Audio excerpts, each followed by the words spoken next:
스펄전 설교 묵상. 오늘 말씀은 1857년 3월 8일 주일 저녁 설교 말씀으로 제목은 잎이 없는 나무이며 본문은 이사야 6장 13절 말씀입니다. 그 중에 10분의 1이 아직 남아있을지라도 이것도 황폐하게 될 것이나 밤나무와 상수리 나무가 배임을 당하여도 그 그루터기는 남아있는 것 같이 거룩한 씨가 이 땅의 그루터기니라 하시더라. 선지자 이사야는 그의 모든 간절한 경고에도 불구하고 이스라엘 백성이 죄를 계속 고집할 것이며 확실하게 멸망할 것이라는 통보를 받았습니다. 도시는 황폐해지고 주민들은 멸절될 것이지만 위로를 위해 하나님께서는 그 중에 10분의 1이 아직 남아있을지라도 라고 덧붙이셨습니다. 실제로 느부갓네살이 예루살렘을 끌고 갔을 때 가난한 사람들만 남겨졌습니다.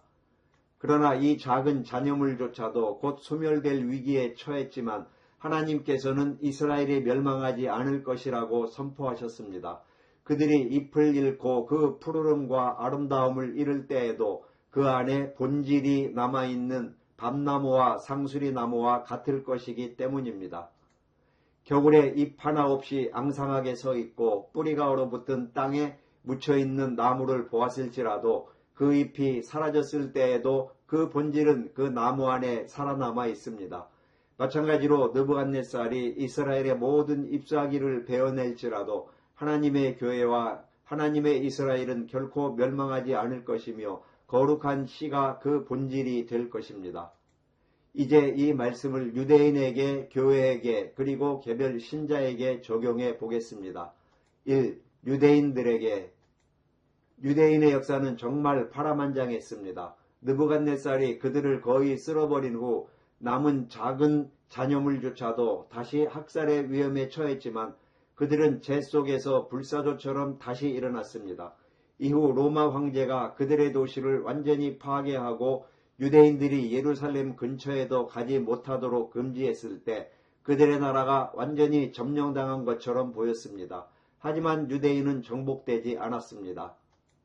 저는 유대인들이 아직도 이 세상 역사에서 해야 할 일이 많다고 성경을 통해 읽습니다.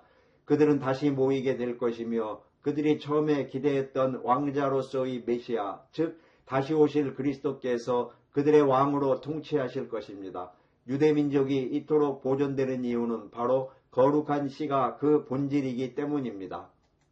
가장 암울했던 시대에도 항상 은혜의 선택을 따른 남은 자들이 있었습니다. 이 거룩한 씨, 즉 예수님을 사랑하는 소수의 히브리인들이 바로 이 민족의 본질이며 하나님께서는 그들을 위해 이스라엘에게 자비를 베푸십니다. 유대민족은 잎을 잃었을 때에도 그 본질이 내부에 있는 상수리 나무와 같습니다. 2. 둘째로 그리스도의 교회에. 유대민족의 희미한 그림자에 불과한 그리스도의 교회도 외부로부터의 박해와 내부로부터의 불신앙의 이탈이라는 시련을 겪었습니다. 그러나 하나님의 교회는 모든 겨울을 통해 여전히 살아남았으며 지금은 더 건강하고 푸르른 봄의 징조를 보여주고 있습니다. 교회가 죽은 것처럼 보일 때에도 보존되는 이유는 위선자가 많을지라도 그 가운데 택함받은 씨가 있기 때문이며 이들이 바로 교회의 본질이기 때문입니다.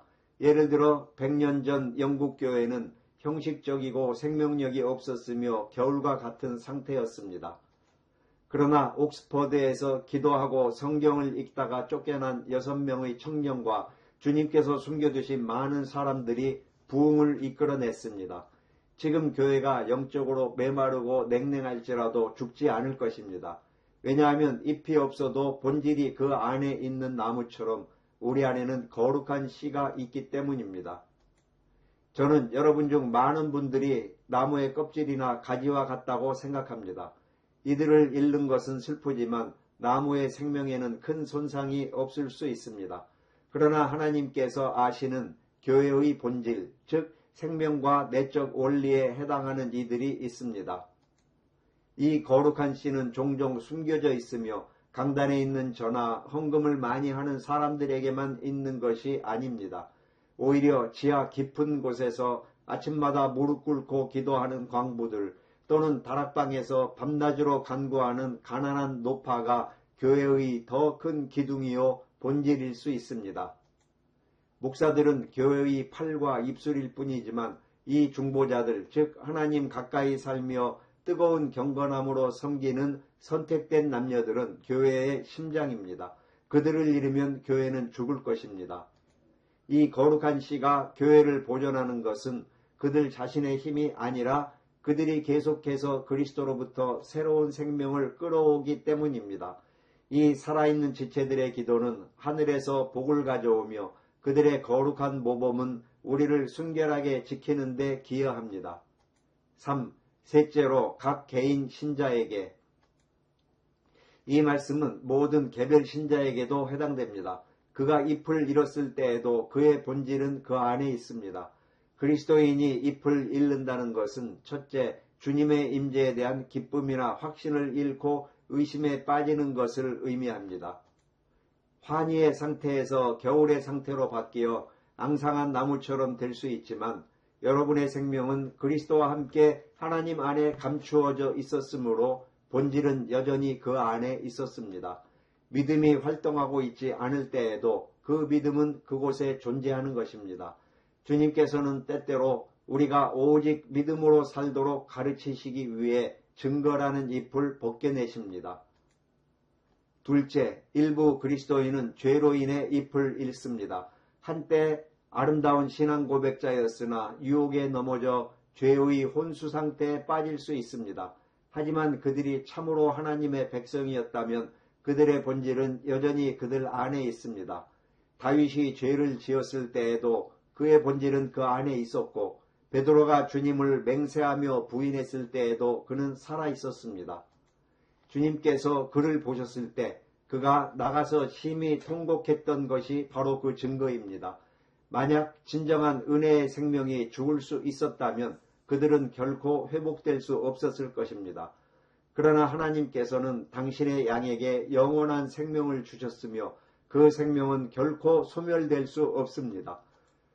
타락한 형제자매들에게 연민을 가지십시오. 그들의 잎은 떨어졌으나 본질은 그 안에 있습니다. 저는 여러분이 죄를 깨닫고 미워한다면 위로를 받고 싶습니다. 여러분은 죽지 않았고 잠들어 있을 뿐입니다.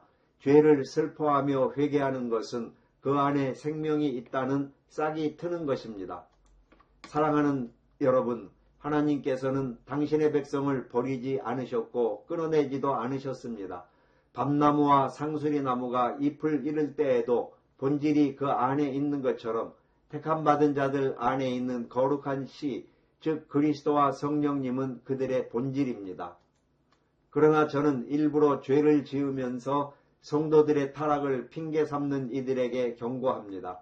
그리스도의 피로 구원받은 신자를 파멸시키지 않는 죄가 그리스도가 없는 당신에게는 심판을 가져올 것입니다. 여러분의 가장 중요한 질문은 그리스도를 가졌느냐는 것입니다. 그리스도가 없다면 당신은 거룩한 씨를 갖지 못한 죽은 나무이며 곧 지옥의 불쏘시개가 될 것입니다. 지금이라도 회개하고 예수님께 자신을 던지십시오. 그러면 당신은 영원히 구원받을 것입니다. 왜냐하면 거룩한 씨가 당신의 본질이 될 것이기 때문입니다.